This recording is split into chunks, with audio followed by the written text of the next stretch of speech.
बेहद खास शो पहेली, जिसकी शुरुआत हम हर बार एक नई पहेली से करते हैं। और इस बार की पहेली है, थल में पकड़े पैर तुम्हारे, जल में पकड़े हाथ, मुर्दा होकर भी रहता है जिंदों के ही साथ। मुझे तो जाने नहीं बूझ पाए, कोई बात नहीं, हम ही इसका जवाब आपको बता देते हैं। तो इस पहेली का आसान सा जवाब है जूता। अब जैसे जूते के निशान से रास्ते और मंजिल का आसानी से पता चल जाता है, ठीक वैसे ही छत्तीसगढ़ के जंगलों में छिपी एक राम पहेली जामवंत के पंजों के निशानों से अपनी मंजिल का पता बता रही है। उस मंजिल तक हम भी पहुंचे और जो देखा उससे हमारे होश उड़ गए।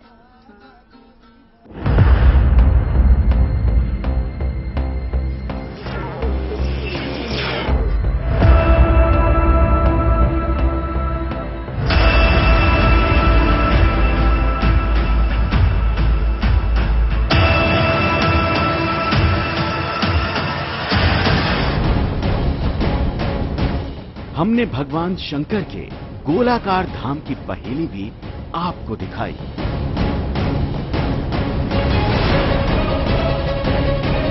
कुंड में बेल पत्ते के तैरने की पहेली भी हमारे सामने आई थी।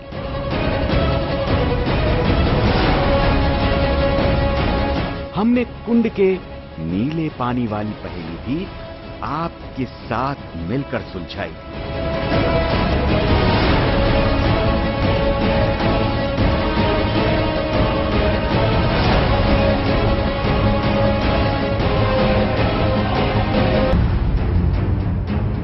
छत्तीसगढ़ का जानलेवा खूंखार जंगल।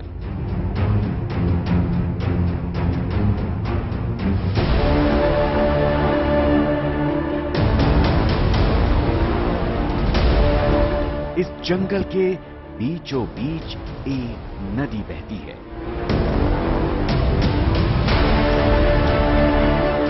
जंगल का सारा इलाका काफी पथरीला है, जहां केवल और केवल पथरीली चट्टानें ही फैली हैं। जंगल में घुसना तो दूर, बल्कि इस जंगल की ओर देखने की भी हिम्मत लोग नहीं जुटा पाते।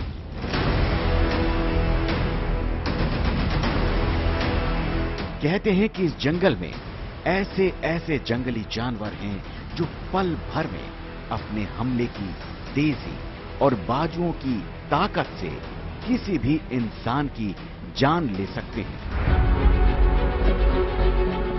फिर भी राम धुन से जुड़ी राम भक्त की एक पहेली ऐसी है जो केवल इसी जंगल में देखने और महसूस करने को मिलती है।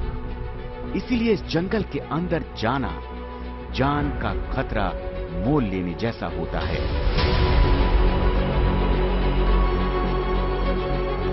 जीवन में कई बार ऐसी चीजें होती हैं जिसे देखकर आप कहते हैं कि ये कैसे हो पा रहा है। अचंभित कर जाती हैं बहुत सारी बातें, और वही सारी चीजें आपको समझाती हैं कि कई सारी बातें हमारे बस में नहीं हैं।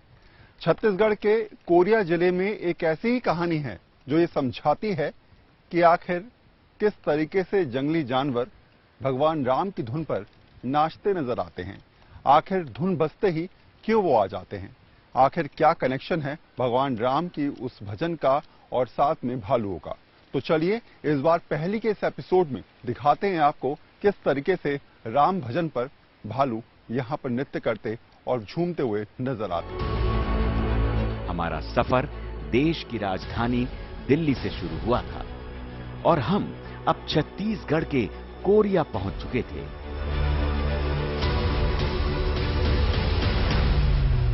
पहले हमने गाड़ी के जरिए रास्ता तय किया, फिर हमारा सफर उस मंजिल की ओर पैदल ही बढ़ता चला गया।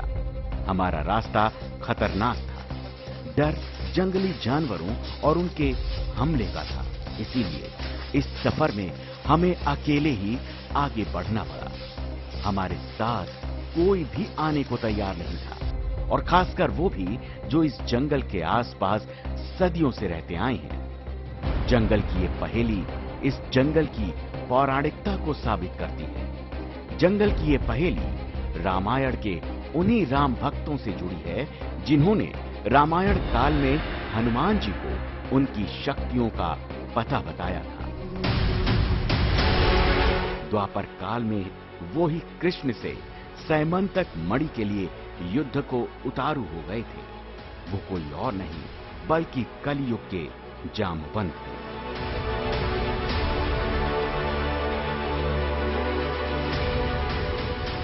करीब 3 किलोमीटर हम लोग जंगल के अंदर आ चुके हैं और इस घने जंगल के अंदर दिक्कत इस बात की है कि हमें रास्ता बताने वाला कोई नहीं है। हमसे कहा गया है कि बाबा की कुटिया करीब 6 किलोमीटर दूर है सड़क से, तो अभी 3-4 किलोमीटर का रास्ता हमें और तय करना है। एक और दिक्कत वो ये कि यहाँ पर जंगली भालू हद से ज्यादा तादाद में है। एक गलती हुई नहीं, घंटे से ज्यादा समय हो चुका है, समझ में नहीं आ रहा है कि हम कहाँ जा रहे हैं, कोई बताने वाला है नहीं और यही दिक्कत बहुत ज्यादा।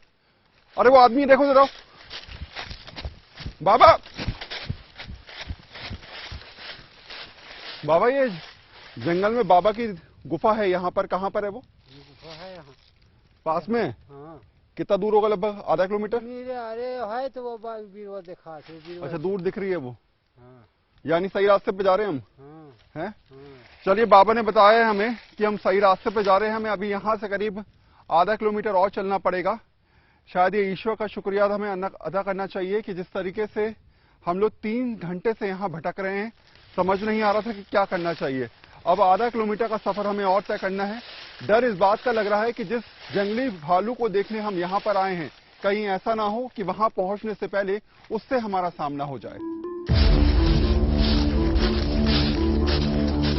अब हमें न तो वापसी का रास्ता पता था और न ही मंजिल की ओर जाने के रास्ते का इल्म था।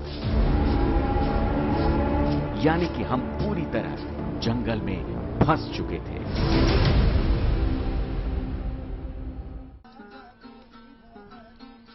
छत्तीसगढ़ का ये इलाका रामायण के दंडकारण्य जंगल का वो इलाका था जहां भगवान राम ने मां सीता और लक्ष्मण के साथ सबसे ज्यादा वक्त बिताया। और इसी जंगल में एक साधु के राम भजनों पर आज के जामवंतों का आना और आकर संत के बच्चों जैसे व्यवहार करना न केवल आंखों का धोखा लगता है बल्कि सच से परे भी लगता है। लेकिन ये सच है और ये चमत्कार रोजाना हर बार देखने को मिलता है।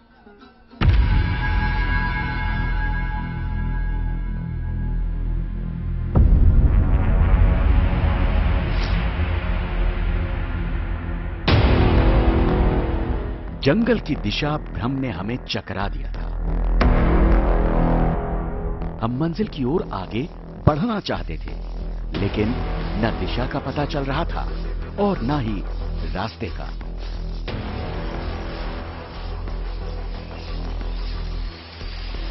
मजबूरन अब हमारे पास इंतजार के अलावा कोई रास्ता नहीं था।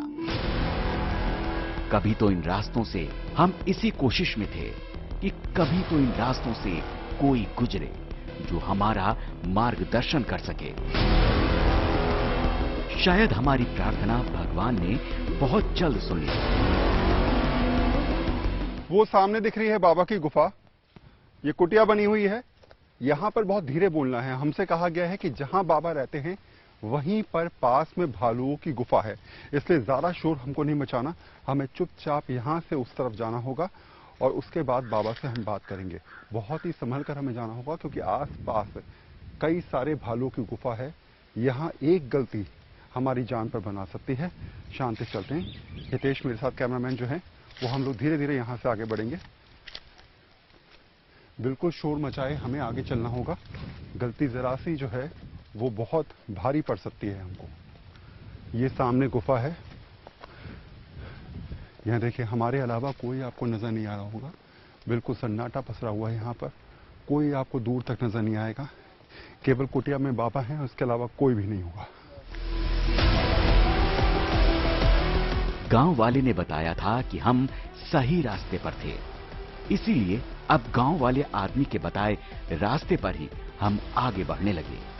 करीब आधे किलोमीटर का रास्ता तय करने के बाद हमें भी एक संत की कुटिया साफ साफ दिखाई दे रही थी।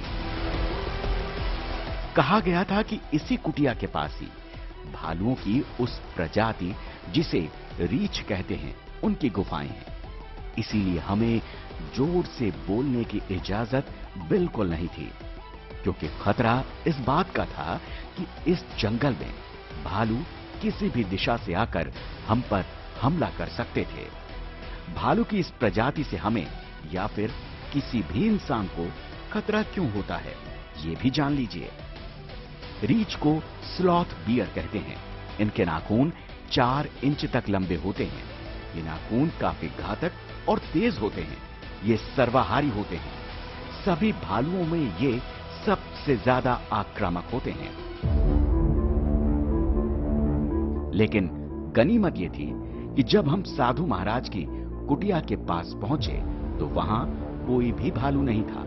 लिहाजा हमारा साधु महाराज जी से बात करना आसान हो गया।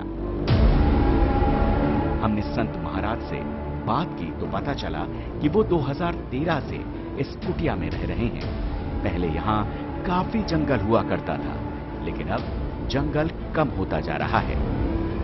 अरे यहाँ कुछ नहीं, केवल यही झाड़ का नीचे यहाँ मेरे बैठे रहते हैं। नहीं तो बाद में बने हैं राम ये सब कुटिया, है ना। आज के दिन यहाँ 4 से 5 भालू ही शेष बचे हैं। लेकिन पहले जब वो यहाँ आए थे तो उन्होंने 19 भालुओं की गिनती की थी। पहले भारी जंगल रहे, अब 8-9 साल में हो गए, साल पर तो जरत जाते, धीरे धीरे घट गई जंगल, है ना।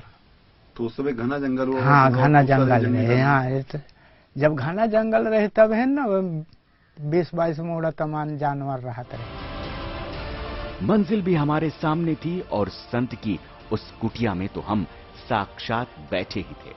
इंतजार था तो बस भालुओं के आने का, संत के भजन शुरू करने का और चमत्कार को साक्षात महसूस करने का।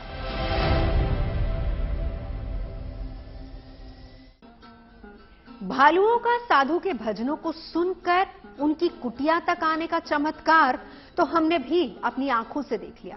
शहडोल के उस भयंकर जानलेवा जंगल को भी हमने देखा, महसूस किया था। लेकिन भक्ति, आस्था, विश्वास और पौराणिक कथाओं के धागे में बंधी ये पहेली अभी समझ से परे थी कि आखिर संत की कुटिया तक भालुओं के आने की असली वजह है क्या।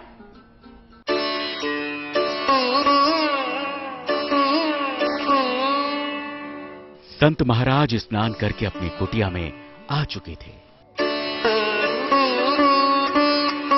उन्होंने अपना दैनिक काम शुरू किया। धूनी जलाई, फिर चंदन घिसने लगे।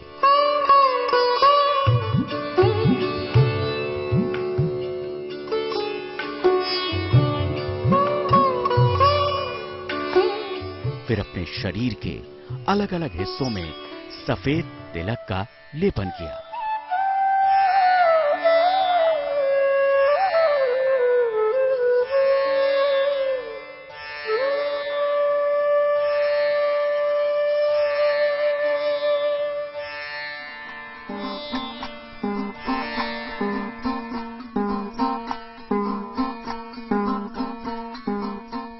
इसके बाद उन्होंने अपना एक तारा उठाया और तारा की धुन पर राम का गुणगान शुरू कर दिया।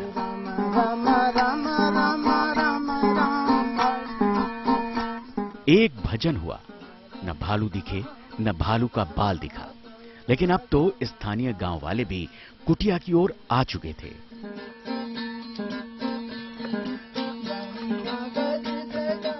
भजन से माहौल रमता जा रहा था। हम भी राम धुन में खोने से लगे थे। लेकिन हमारी निगाहें अभी भी बाहर की ओर टिकी थी। शांत भाव लिए बिना आवाज के हम बस इंतजार कर रहे थे। लेकिन ये क्या, दूर कहीं हमें पेड़ों के हरे झुरमुट में काली काली परछाई दिखी। अरे ये क्या, ये कोई परछाई नहीं बल्कि ये तो हकीकत में वो ही भालू हैं जो संत महाराज की भजन की धुन पर खींचे चले आए थे।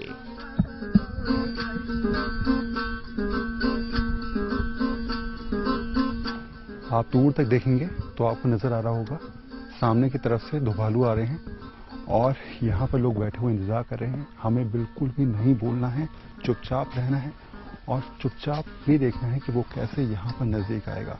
बहुत आराम से यहाँ तक पहुँचने में उसे करीब 10 मिनट लग सकते हैं, लेकिन हमसे कहा गया है कि जब वो यहाँ आ जाए या उससे पहले भी हम बिल्कुल शोर न मचाएं, चुपचाप बैठे रहें। इधर संत की राम धुन बज रही थी, उधर साफ दिख रहा था कि 2 काले रंग वाले भूरे थूथुन वाले भालू कुटी की ओर बढ़ते आ रहे हैं।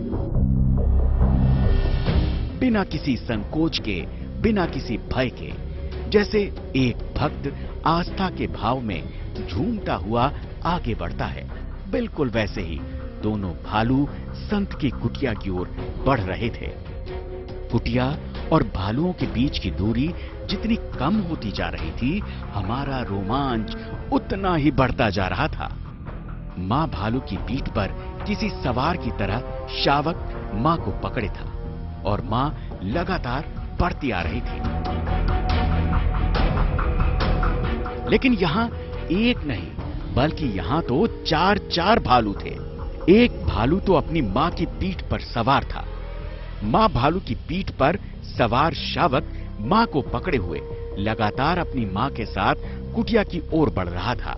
अब तो साधु बाबा भी उनकी अगवानी के लिए कुटिया से बाहर आ गए।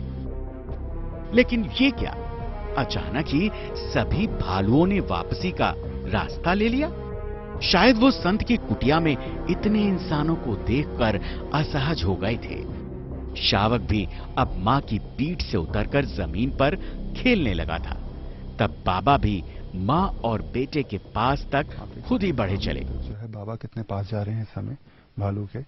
इसका नाम इन्होंने रखा है चुन्नू, और एक और है जिसका नाम इन्होंने जामवंत रखा है। तो कितने करीब जा रहे हैं बाबा इस समय आप देख रहे होंगे। ये लगातार जो है बाबा बुलाने की कोशिश कर रहे हैं और धीरे धीरे देखिए उसका आना यहाँ पर शुरू होगा। ये लगातार इसके बाद एक जो है ये लोग आते रहते हैं और बिल्कुल यहाँ पर शांति रखने को कहा गया है। कुछ ही समय बाद जैसे जैसे बाबा कुटी के रास्ते बढ़ते जा रहे थे, भालू भी उनके पीछे पीछे आता जा रहा था।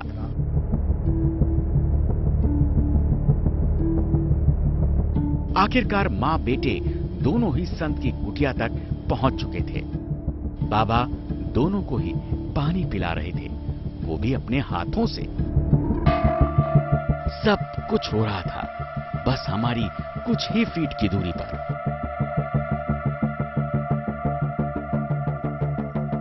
वो फिलहाल यहाँ पर ये पहुंच चुका है और अब ये यहाँ पर आप देख सकते हैं बड़ी आसानी से जो है वो बाबा इसको यहाँ पर खाना दे रहे हैं। ये रोज शाम को यहाँ पर होता है और मेरे ठीक पीछे की तरफ आप देख रहे होंगे फिलहाल जिसका नाम जामवंत बाबा ने रखा है वो यहाँ पर पहुंच चुका है। साथ में एक छोटा भालू भी है और बाबा अपने हाथों से इसको जो है वो खाना खिला रहे हैं।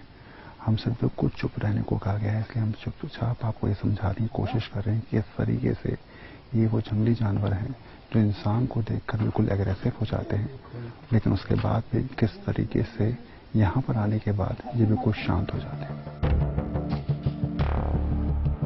साधु बाबा लगातार अपने हाथों से दोनों भालुओं को न केवल खाना खिला रहे थे बल्कि उनको दुलार भी दे रहे थे।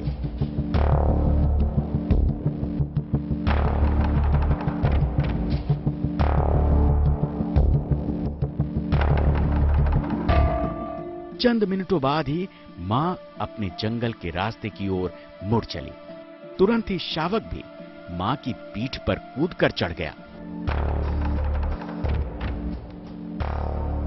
देखते ही देखते तेज चालों से मां और उसका बच्चा दोनों ही जंगल की घनी झाड़ियों में बढ़ चला था। स्थानीय गांव वाले बताते हैं कि भालुओं का ये चमत्कार यहां 2012 से देखने को मिल रहा है, जब से संत महाराज ने यहां धूनी जमाई है।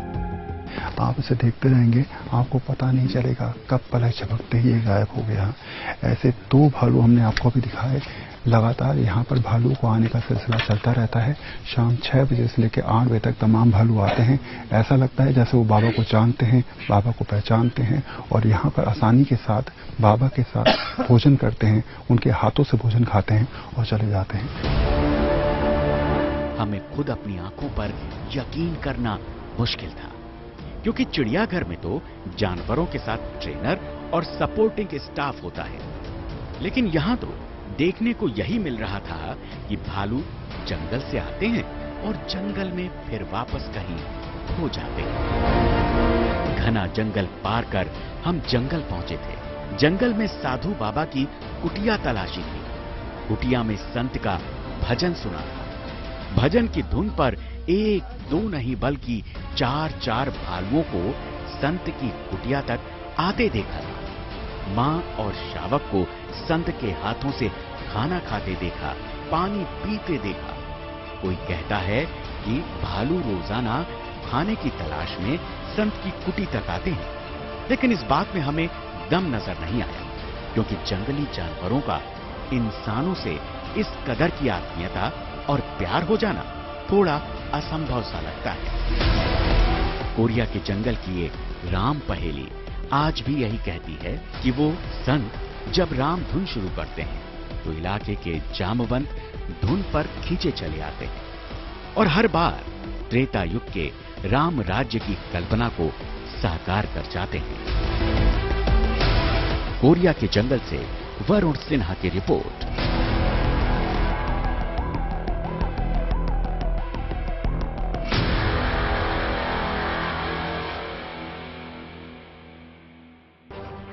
पहेली के आज के इस एपिसोड में अभी के लिए फिलहाल इतना ही। अगले एपिसोड में आपसे फिर होगी मुलाकात एक नई पहेली के साथ। तब तक के लिए हमें दीजिए इजाजत। नमस्कार।